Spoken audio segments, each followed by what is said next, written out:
time for Seattle Sips, where we check out some amazing drinks in our area. I like the early wave. Yeah. I felt your energy coming through, okay? You know, winter is coming, as it always is. The mountains are calling. Nothing like snowboarding, maybe down the mountains, sipping a little bevy after you are done with all your runs. Yeah, so today we're joined by Dru Ernst, the founder and president of Dru Bru Taproom and Brewery. Good to have you here. Excited to be here. Yeah, this is awesome. So you're the Dru of Dru Bru. Very exciting. What inspired you to start this business? Well, I was an engineer 10 years ago, and I was a hobbyist home brewer, and I got a lot of support from my wife, my friends, and family to take a big leap and to start a brewery. And we did that in Snoqualmie Pass was our first location, and that was about 9 years ago. And we really wanted to bring easy drinking beverages to a wide audience of people in the mountains, and that's what we started with.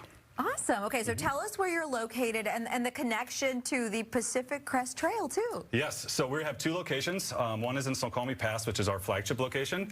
And then we've recently opened a Cle Elum location as well. The Snoqualmie Pass one is right at the base of the ski resort, beautiful views, and it's actually on the Pacific Crest Trail. So we get hikers every year who are hiking to Dru Bru from Mexico. From Mexico? From all the way from Mexico. Wow. Yes. So we know when they're coming. They look a little dirty. They've been out there a little while. But they're really excited to be at a place where they can have a nice tasty beverage and kick up and relax a little bit. That has to be really nice, because you know, after a long hike, you're like so ready to be satisfied. So they're probably like, it tastes even better than it already does. And you know very what I mean? hungry as well. So. Yeah, I see that. Well, your Cle Elum location, it's a repurposed grocery store, right? Yes. Tell me about the brewing process there. Yeah, so we moved the entire brewery to Cle Elum in 2001. So originally we were brewing everything in Snoqualmie Pass. We needed a lot more space, so we got a repurposed grocery store.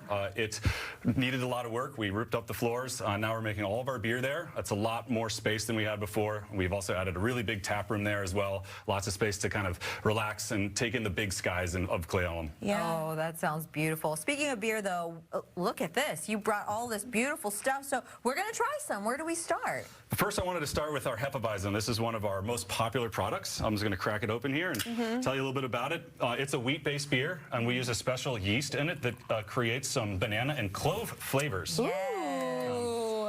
And so those banana and clove is not in the beer. It's just a product of the fermentation. So let's give a little cheers here. Cheers. I'll tell you, a Hefeweizen is my husband's absolute favorite beer for that very reason, because you get those flavors. Yeah, it's a very refreshing. Oh, wow. Some people think of it as a summer beer. For us, it's a year-round beer. We love it all the time. It's good. How do you get the banana taste in there? It's actually a byproduct of the yeast. So the yeast is a historical yeast from Germany, and during the fermentation process, it creates some esters, which are those banana, and some phenolic character, which are those clove flavors. Oh my gosh, that's blowing my mind. And which of your beers has won the most awards? That's the next one we're going to taste, which is our German-style Kolsch. And this is a very approachable, golden-style German beer. It has a lot of bready and kind of some honey character to it. Kolsch is a special kind of beer because it is actually, we have to call it Kolsch style, because Kolsch needs to be made within about 30 miles of the city of Cologne, Germany. So it's kind of like champagne that way. They protected the name. Yes. Yeah, this is our Kolsch style beer. Beautiful. You know, I lived there for a year, and everybody, this is all they drank, for sure. Yes. Yeah. Yeah, and that's the drink of Cologne. So. Oh, man, they just get better and better. Good job. Worthy of a Kolsch name. Oh, yeah, that's true. I would say so. You know, you're also doing this wonderful thing. You're raising money for snow safety programs. So tell us a little bit about that. Yeah, so the beer that we use to feature our love of snow and love of snow safety people is the Brewski Patrol. And that's what we're going to taste Great name. So yeah, this beer is a German-style dark lager. Okay. And it was... It's originally created to really pay homage to the things that we love, which is the outdoors and snow sports, and snow safety is a huge part of all that. So without these people being out there making our snow world safe, it would be really challenging for us to do that. So we give a portion of the proceeds of this beer back to ski patrollers and to NWAC, which is the Northwest Avalanche Center, to bring awareness to avalanche danger and things of that nature. And there's lots of fun facts about how to be safe on the snow actually printed right on the can. I love that. Yep. Way to use that space right. Yeah, so this is a dark beer. It's going to actually be very light-bodied, so it's not going to be heavy or mouth-filling. It's Nice and light, but it has kind of a chocolate hazelnut character to it as The well. sneak attack. Yep.